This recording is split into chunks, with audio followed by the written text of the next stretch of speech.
Hey guys, it's Sign here with HobbiesofaMan once again, and today we're going to be doing our wrap-up video for the month of November. So, I actually didn't get to read as much as I wanted to, for two reasons, basically. One, I was kind of feeling slumpy throughout most of the month because I had exams, and that always makes me not feel like reading proper novels and books. And the other one was that, even though I didn't really do too much at home, I spent a lot of time just with my parents. And when I'm with my parents, we mostly just watch TV or talk. We don't really have, like, family reading time, or we're not very far away from each other very often now, since we rarely get to see each other, at all, right? So, I didn't get too much time to read. And when I did have time to read, I didn't really feel like reading the novels and books that I mentioned that I would read this month. I mostly felt like reading fan fiction or other things. So I did end up reading 2.5 books that I mentioned that I did not mention in my TBR, but that was at the loss of an opportunity to read things I did mention, right? So yeah, but let's get into what I watched this month first, and we'll do comic books, and then watching, then books, and the books will be novels, and then comics, and then manga at the end. So, yeah, in terms of what I watched, I already mentioned Killers of the Flower Moon, and it was really good. It was a great movie. It's not something I would watch more than maybe two or three more times in my life. Not because I was not interested, because I thought it was a rather riveting film, but because now that I know what it's about, I don't find myself as interested to revisit it as I would other things, because it's not really a popcorn movie. This is a more thoughtful, methodical movie, and it's not one that I particularly find myself super interested in. And also, it feels a little bit too, like, real to me, I guess. There is a division between me and the story that is being told, obviously, because it's actors, right? I know that. But even though they're Native American and I'm Mexican, which is not the same thing, the things that they portray in Killers of the Flower Moon remind me a lot of stories and people that I know in my personal life, or that I've heard from older family members. Like, most of the female characters that we see in Killers of the Flower Moon remind me a lot of my dad's great aunt, or my dad's aunt, actually, who is my great aunt. And she's a little lady that lives in a kind of shitty, vaguely mountainous, vaguely deserty kind of area, in a nice house, but it's old, and there's not too much richness there left, but there was at one point. And she has very dark brown skin. She has very clear wear and tear to her, that she was someone that lived actively, right? And she's rather old now. And so when I see these characters that remind me of my great aunt that are dying in these horrible deaths, it feels kind of rough, right? So it's not something I want to revisit all that much. Then I watched Invincible Season 2. I've only watched the first episode, and I actually quite liked it. However, I think it was unclear that there was a multiverse situation happening until the end. I did eventually figure it out, but the way that the story opens, even though it's really cool, ends up being a tad confusing. So I didn't love that so much. But I am excited to get more into the story. I've been picking up the comic books recently, and I actually want to watch more of it soon. Then I've been watching The Boys Season 1, and I love this show. It's ridiculous. It's insane. It's so gory and graphic. There's a lot of gratuitous, grotesque kind of scenes, and I like it. I think it's great. Butcher is such a great character. I love him. He's irreverent and shitty and a bastard, but he's also so riveting to watch, so interesting to watch. I actually really like Huey and Starlight's relationship a lot, and I love Homelander. I don't like him in the sense that everyone else seems to like him. Like, I don't idealize Homelander, but I love how creepy he is. I don't remember the actor's name, something Starr, Anthony Starr, I think. He's amazing. Like, his ability to portray this psychotic, crazy person is amazing. I love it. I think he's a wonderful actor. He's such a good character. And there's also a certain level of like understanding to this character once you understand where this character comes from. But it is also like, damn, you're fucked up as hell, and you look like it. And I don't know why no one has noticed this, even though you're like the most powerful person ever, right? It's really good. I love the show a lot. Then I watched the first episode of Star Trek. I watched two first episodes of Star Trek. So there's this one called The Cage, and I watched like half of that one, and it was weird. I didn't like it. And then I watched the first episode of the original Star Trek series with William Shatner and Leonard Nimoy and all those characters. I actually really enjoyed it. I thought it was great. I liked the costuming a lot. I thought it was great, even though it is clear that they didn't have the same type of clothing for every person, so they made do with what they had and just made sure that it kind of matched colors. But I liked it, and I thought the first episode was a really great plot line. I thought it was great. It reminded me a little bit of like Twilight Zone and Star Trek. Sorry, not Star Trek. Obviously, it reminds me of Star Trek and Stargate. But also, it was very much its own thing, and I really liked it. I thought it was great. I really enjoyed my time with that. I am going to come back to the series later, but the episodes are rather long, and because they're old, they're kind of slow compared to what you would think of as like slow pace today, right? So it's not something that I want to visit too often because I'll get bored, right? So yeah. Then I watched the second season of Foundation. Now, Foundation is more or less a book like Dune. It's about this empire and this like reality of humanity through looking at it from a space age kind of thing. But it is also quite different. It's about math, essentially. It's about this thing called psychohistory. And psychohistory is basically a big data approach to the world and to history through mathematical equations, which is something that we kind of look at now, actually. But this was written in like the 40s or 50s or something like that, by Isaac Asimov. And it's one of my dad's favorite books. Eventually, they made a series. It's on Apple TV, and season 2 came out earlier this year. My dad had been waiting until I had time to watch it so we could sit down and watch it together. And I actually really liked this season. I think it was a lot more linear than season 1. It was a lot easier to follow, and it was a little bit more interesting. I was really, really invested in certain plot lines. However, the plot lines that I was most interested in are actually not plot lines from the book, which is really, really interesting, because usually when adaptations deviate a lot, like Wheel of Time, I don't like it. And I don't necessarily find myself super attracted to the story regardless, so I don't have a problem with the changes because I don't care.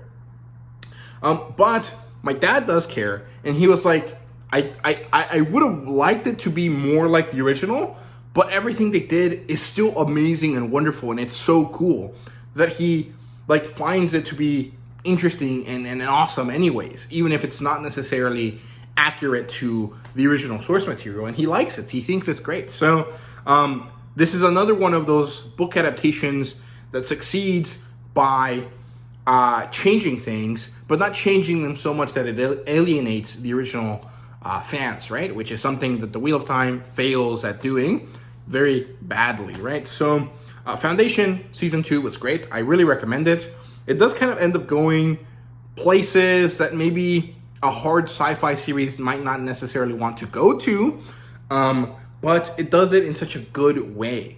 And there's such a really like Game of Thrones-esque plot line at the center of the story, at the center of the season, that was not in the books, that is immensely enjoyable to watch. And also, one of the main characters is Lee Pace, who is a proud Texan as far as I understand it. He grew up near Houston, I think, near where I lived when I was a kid, so that's pretty cool.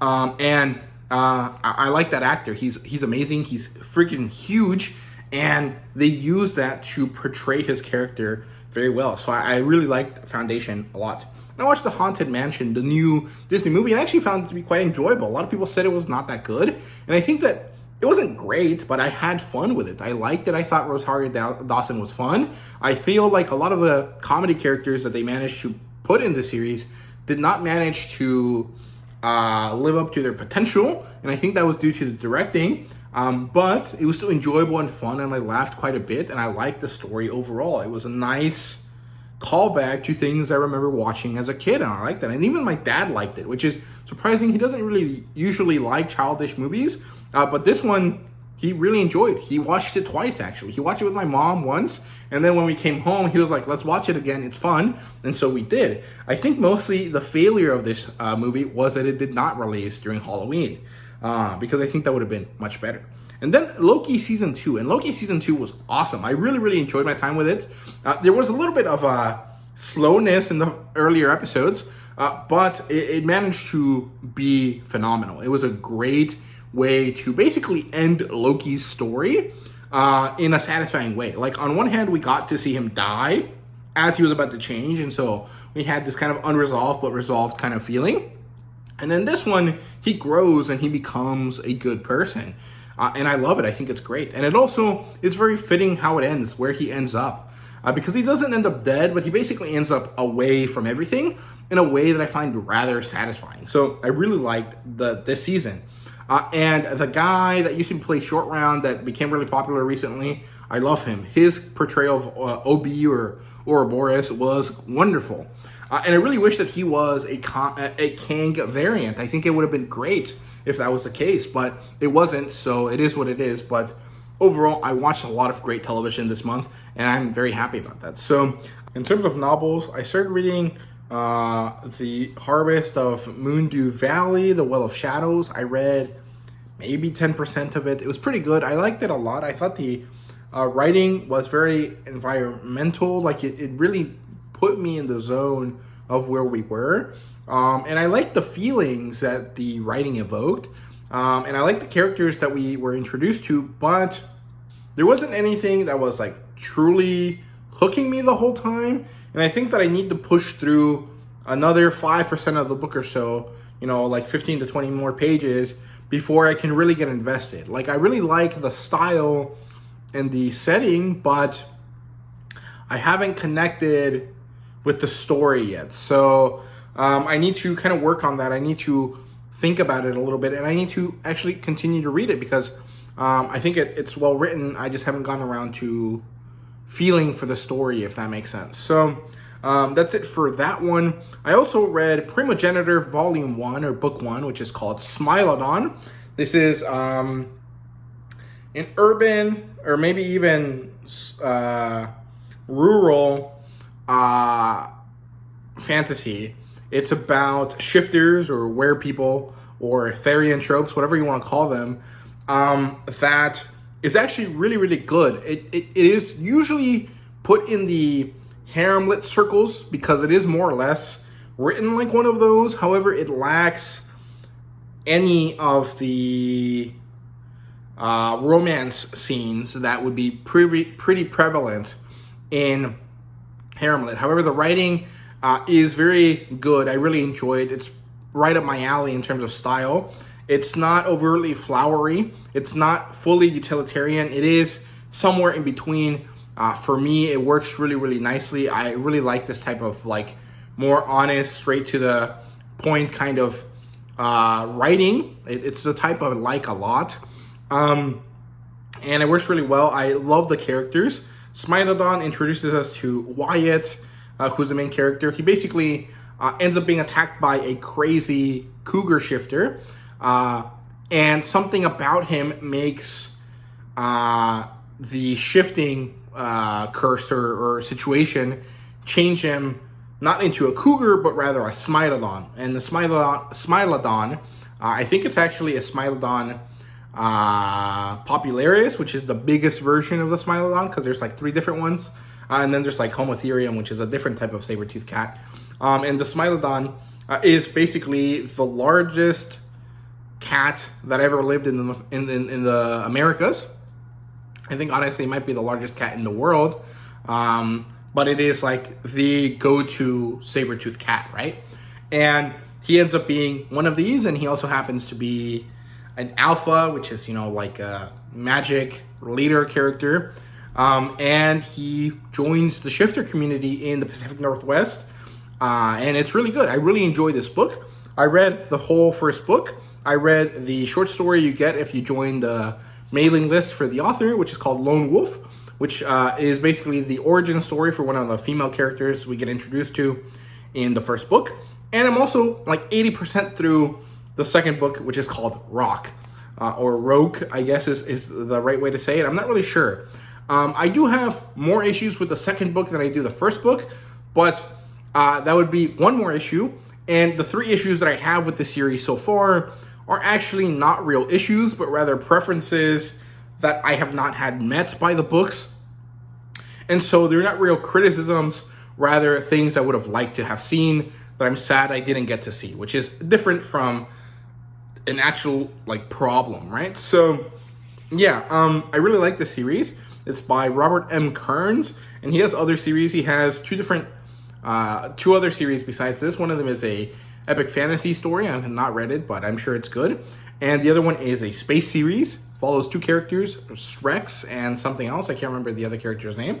That one also seems interesting, but I have not read them. I'm very interested in finishing the Primogenitor saga first, and then getting on to the other ones. Book 4 is supposed to come out sometime later this year, or next year, I guess. And it's called Ursus, I think. And the 3rd book in the Primogenitor saga is called Ocular Times. It kind of doesn't match the rest of the books, which kind of sucks. I really like that they're all named after an animal. But it is what it is. I think the 3rd book is about Merlin, so that's cool. Because, you know, if there's shifters, there's usually wizards and vampires and shit. So, yeah, I really like these. I also read Slice of Life, which is a Solomon Ignis book. He is a Hamlet writer. And most of the books that he writes, to me, really feel like light novels. Especially Slice of Life. Slice of Life really feels like a foodie light novel with a lot of adult content that Solomon Ignis does not shy away from.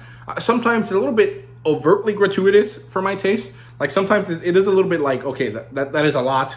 You didn't need to make it that way. And also you could have maybe played into developing the relationship with the characters a little bit more before you got around to those scenes. But I really like Solomon Ignis's writing style. I think he's great. And I really enjoyed this book a lot. I hopefully will review it here soon. I have a lot of like backlog in terms of reviews and stuff because I just have not been making videos this month. So hopefully I'll have a very full December, right? So yeah, other than that, I don't think I read any other novels, at least not like book novels, like Western novels. So I think that is the end for this section. Let's move on to the comic books. And so let's look at the comic books that I read this month. First, let's look at the single issues. So we have Heatseeker number 4, which was pretty good. I like the ending, but I don't think that Heatseeker manages to be as good as Gun Honey, and I'm not really sure why. I think it's because Joanna Tan is the character that I like the most, and the secondary character doesn't really get to be herself because most of the story is about her covering Joanna's tracks, but Joanna doesn't show up, so it doesn't really work to make the character relevant, right? So, yeah. Here's Sacrifices number 4. I remember enjoying this when I read it, but I don't really remember what happened in it at this point. So, moving on from that one, we have No One number 6. This one finally gets around to actually showing us No One in an actual capacity, and I find that to be pretty interesting. However, at this point, I feel like it's a little bit too little too late because this book is only supposed to be 10 issues. It took 5 issues for us to actually see No One. I mean, we saw him before, but he didn't really do anything. And he is finally doing something now, but at this point, I kind of feel like I've lost the plot, and I don't know what's going on. So I need to reread these, but I really find very little desire to do so at this moment. However, I'm going to finish collecting them because I really like the Supermassive universe, and I want to support it, even if I don't necessarily like everything in it. I like most things in it, so I will continue to buy it for now. You have Transformers number 2, which is phenomenal. I really enjoyed it. I think in this one, basically what happens is Optimus Prime introduces himself to Spike properly, and then the Decepticons manage to basically start, you know, shitting on people and making a lot of problems for everyone in this mining town, right? So I think the story ends with like a big cliffhanger about the fact that one of the characters' parents died. So it's a really tough thing, and Daniel Warren Johnson is doing a great job with it. Here's Blue Beetle number 3. I really enjoyed this one, but I feel like something about it was not as good as would have liked it to be. However, I really like the series overall. And I really like the introduction of this character here. I don't think she's a new character. I think she's an established character, but it's one I don't know. And I really like her a lot. I think she's fun. Here we have Red Sonja number 5. I think, yeah, 5. And, yeah, Red Sonja, even though this is much better than usual, I feel like the plot's moving really slow. And not in a way that I find compelling. So I'm kind of upset about that. However, I'm not sure that I want to stop collecting it at this moment. I don't really know how many issues there are. And if there's only like 3 more issues, as in after 6, like 6, 7, 8, 9, I'm willing to wait it out because it might get better, right? And I really like the first 4 and then, or the first 3, or the first 2 actually, and then 3 and 4 were fine, and 5 was fine as well. So I'm willing to collect a few more. But if it starts going past 10, I don't know that I want to finish collecting it. So we'll see. We have Hexagon Bridge number 3, which is pretty good. I really enjoy the art style here, but I'm going to complain about this every time I have this in my hand, and that is that I don't like the size. I really feel like this should have been a large book, and I'm kind of upset that it's not. It's a 5-part series, and I feel like they could have divided it into 3 sections and made bigger books, and that might have been a better way to sell this. Because as it is here, it doesn't feel as awesome and beautiful as it could because it's rather small feeling, because there's these giant margins above and below. So yeah, here's Saint Seiya number 2. I actually quite like this story. There's a lot of interesting characters introduced here, and I love the amount of extras at the back that are actually more or less about the same pages as there are of story. So I think that this is a story that was actually like a one and done type of thing in France, and then for American audiences they divided it into pieces instead of like leaving it as one big thing and selling it that way. I think it's fine to do that, but if they are doing that, I wish they would sell it in the original size, because this is another series that clearly is cropped down, and I don't like that because it is not the right way to enjoy this art, because that is not the way it was meant to be enjoyed, right? So yeah, we have A Natural Order number 1. This was phenomenal. It's a sword and sorcery feeling book. However, at the end, there's this big cliffhanger that shows you that it's not really a sword and sorcery book, it's something else. And what it is unknown at this point, and I really liked it. This is also a really interesting book for the meta aspect of it, which is Vault gave these out for free to comic book stores, and then every comic book store could decide what to do with it. My comic book store decided to give it out for free to those that they thought would enjoy it.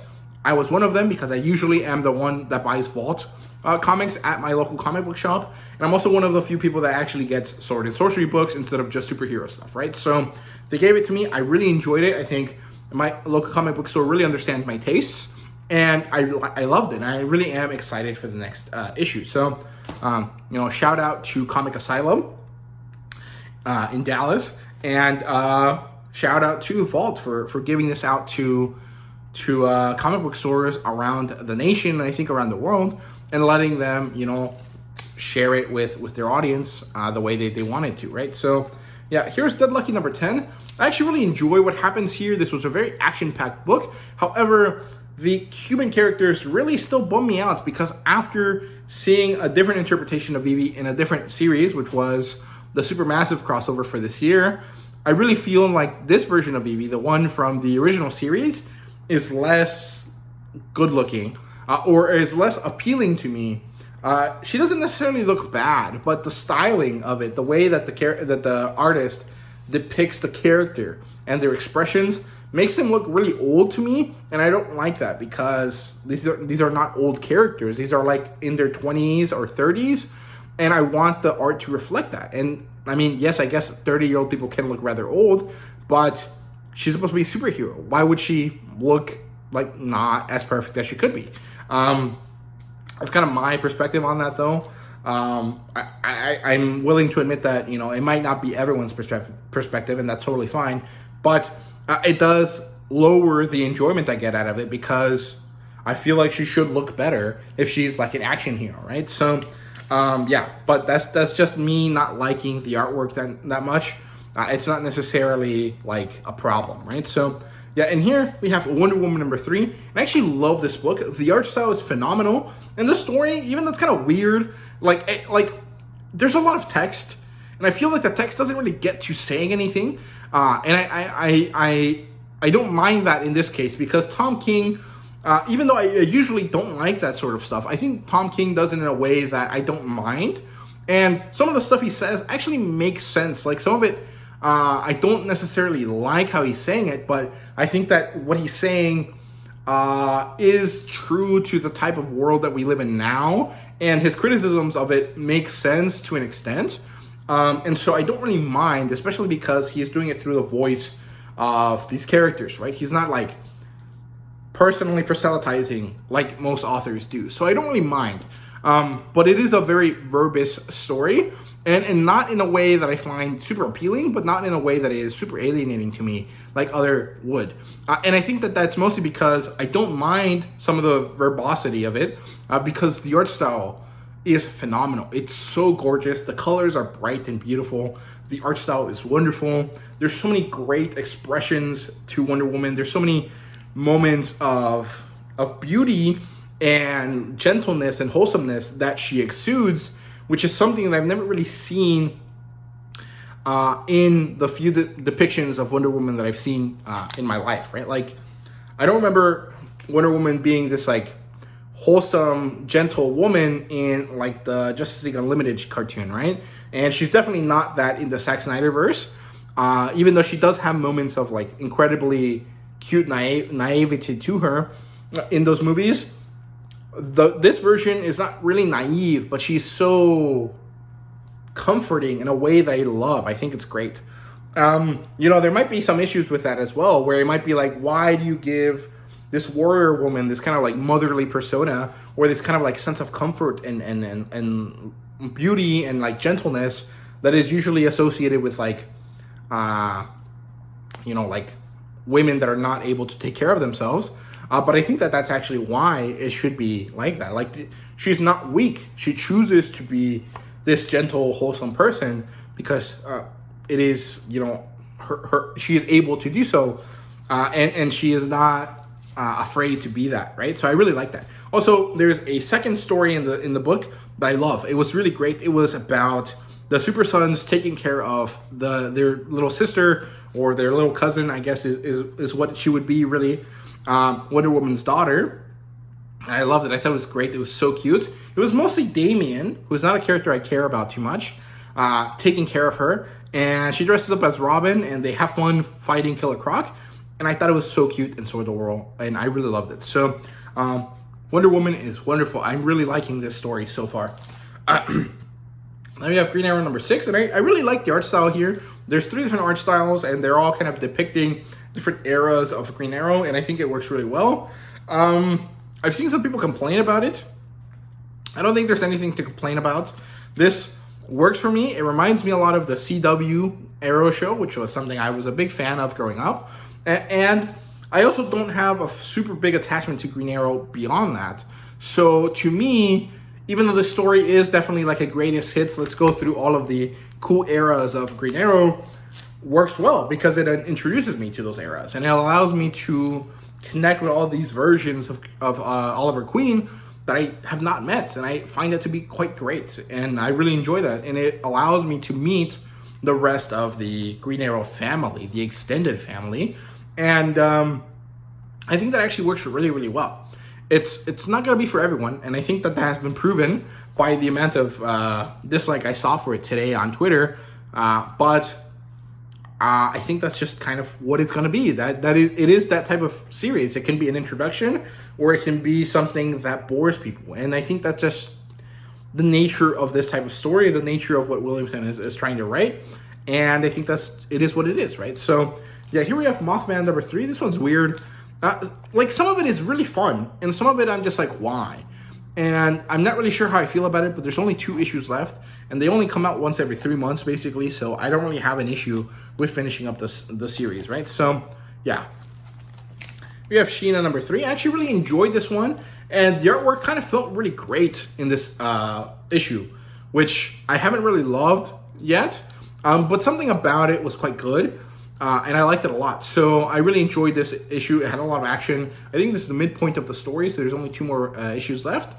And I'm kind of sad about that because that means there's no more awesome Sheena covers, right? But at the same time, I think it's for the best because I don't really think that anyone that's writing Sheena actually has a good idea for a story for her. And it's also kind of like way past her like being a known character. And I feel like they should really focus on an origin story and make something like say screw continuity. Let's restart Sheena and really work this character out. You know, a female version of Tarzan is a really good idea. Obviously, there's so many Jungle Girls out there. There's so many different Jungle Girl characters, right? And I really wish that they would work with that and make it interesting. And so far, it doesn't feel like it. And maybe the way to make that happen is by doing some of the stuff that they're already doing, but doing it in a different way. First of all, I really would like to see an introduction to Sheena from the very beginning. Who is she? Where does she come from? How did she become the jungle woman that we know? How did she become so capable and badass? And then how can she use these abilities to help someone, whoever that might be, right? Maybe she decides to go trapezing as a superhero for a while, or she decides to work as an agent for a special group of people that are very interested in preserving the environment and stuff like that, which is basically what she does now. But I find that the way that it's written now doesn't really feel interesting because there's no intrigue to anything. It's just kind of like, oh, she's going to do this and she's going to succeed because she's cool. And I don't really feel like there's enough like oomph to it. So yeah, I don't know. Then we have Barbaric.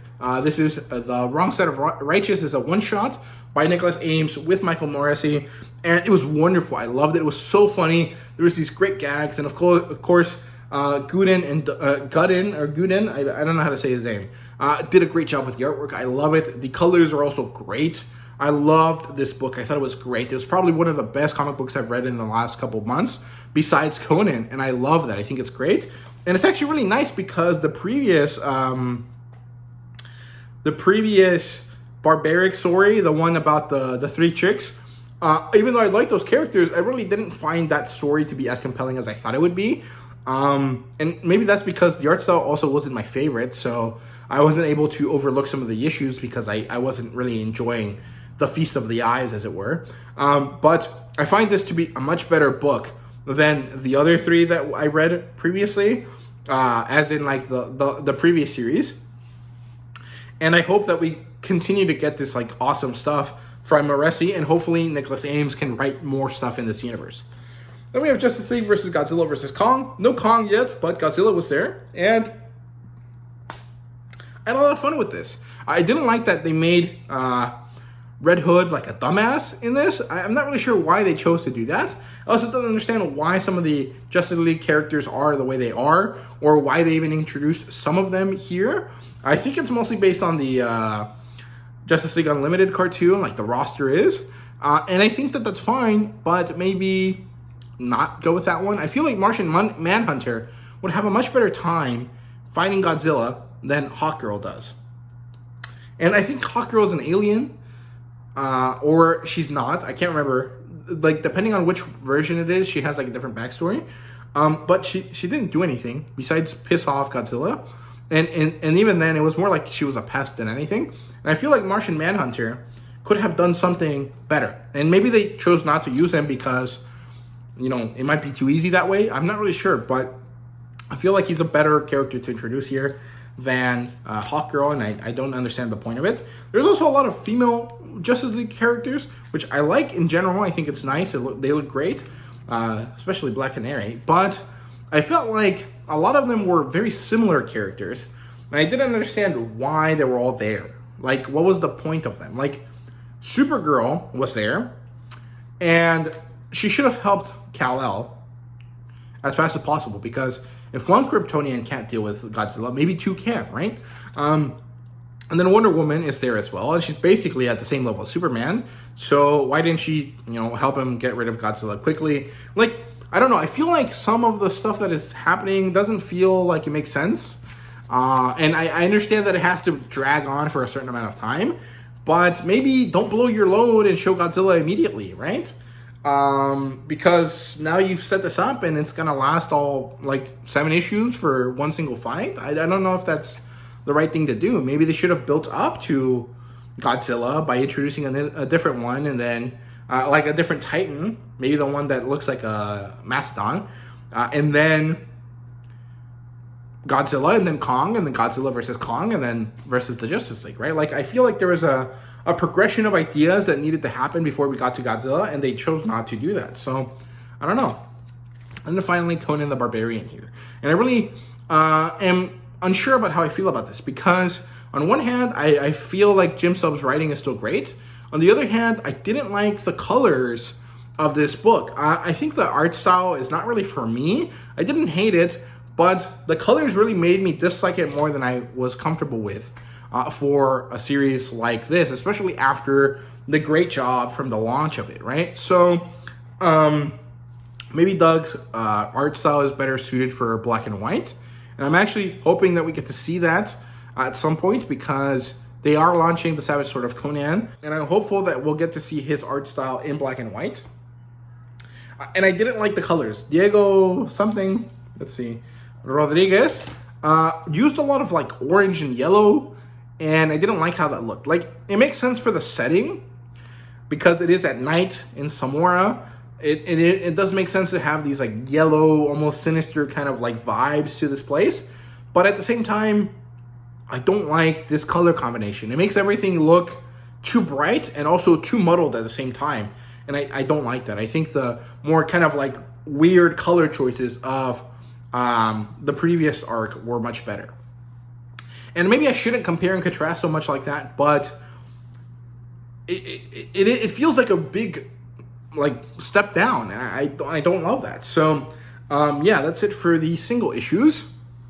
Let's look at the collected editions. I only have 2 today. So here we have Noir Burlesque, which is a European comic book. It's by Enrico Marini, who you may know from The Dark Prince Charming, which is a Batman book, or Eagles of Rome, or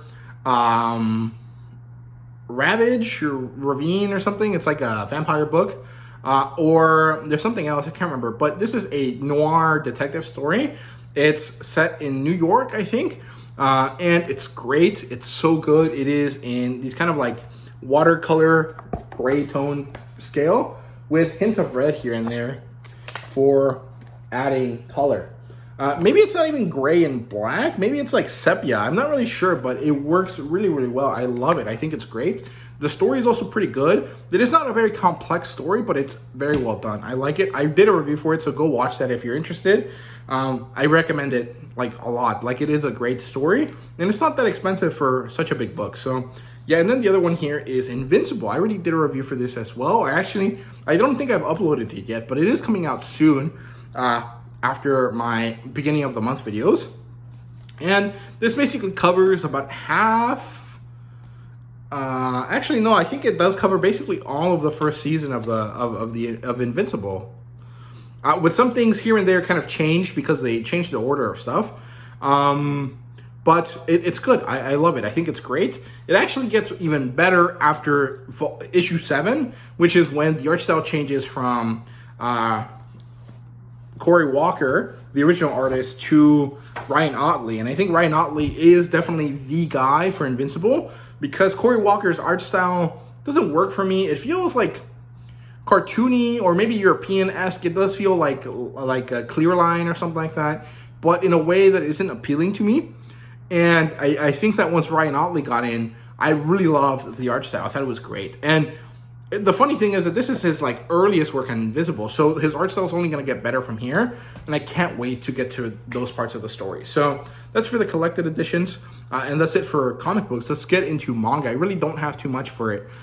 So here we go. It's going to be pretty quick. We have Record of Ragnarok number 8. Finally, a fight that I like. I really don't like Hercules versus, what the fuck is his name? Jack the Ripper. I love the Tamamon Rider story. Not necessarily his story. I actually really like the Hindu god story. I think his name is Vishnu. Oh no, this is actually Shiva, right? I can't remember. Yeah, I think it is Shiva.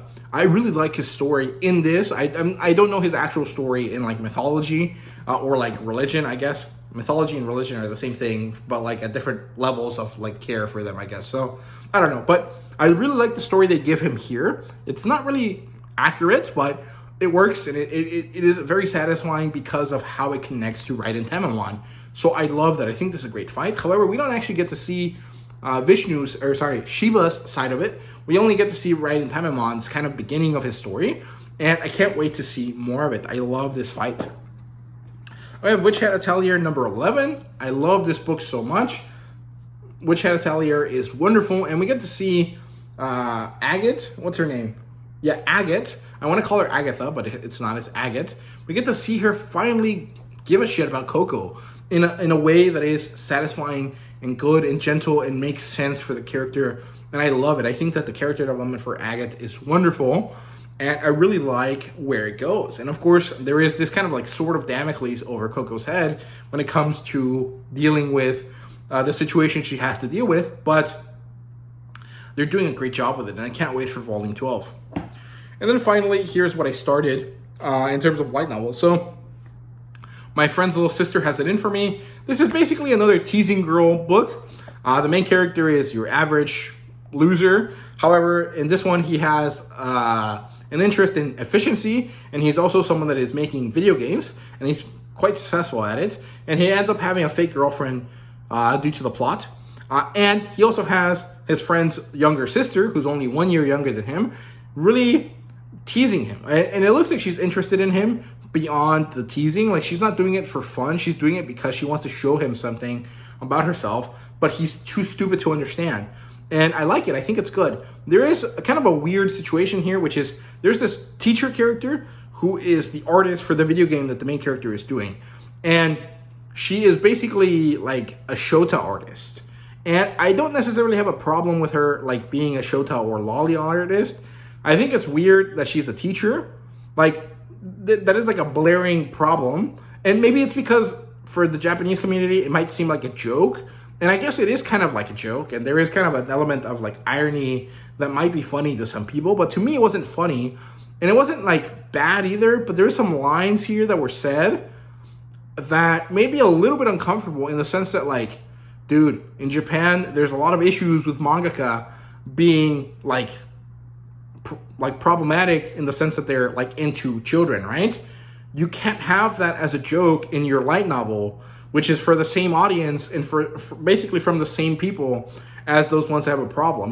Like this feels like a very blind joke. Like they don't know how to read the room. And I don't really usually have an issue with it, but I've been thinking about that stuff lately. And so when I started reading this and one of these characters showed up and was like into lolly and Shota stuff, it felt kind of weird. Usually I don't have a problem with it because I don't care. Like, ultimately it is just drawings, right? It doesn't matter. But the way that this felt and was translated made it seem pretty shitty. So I don't know. But everything else about this is great. I actually really like the story quite a bit. I like the teasing character. I like the main character quite a bit. That teacher character, I actually like as well. But some of the things she said just made me kind of like, oh, this is kind of weird, right? But it is what it is. It's not that big a deal. I am going to continue to read that because I quite liked it, broadly speaking, right? And then finally, I also started reading So You Want to Date Me, Not My Daughter, I think it's what it's called. It's the one about the MILF, and I really enjoy that. I've only read a little bit of it, but basically just the introduction chapter, and I love it. I think that the way that it's written is great, and I like the story so far. I know that there's some issues. I watched That Man in His Manga, or That Man in His the light novel guy videos. I can't remember what his channel name is right now, but I saw one of his videos where it reviewed this book, and I understand that there's some issues that come up later that also kind of relate to what I was talking about earlier, but I haven't experienced it yet, so I don't have a problem or opinion on it yet, but I know that it's there, so I'm going to be prepared for it, right? So yeah, overall, great reading this month. I really had a lot of fun, even if I wasn't as good as I really should be about making sure to read the things that I said I would read. I think that will change here soon with December and the winter holiday, right? So fingers crossed for that. I hope you guys enjoyed the video. Let me know what you guys have read this month down below, and thank you guys very much for watching. See you guys later.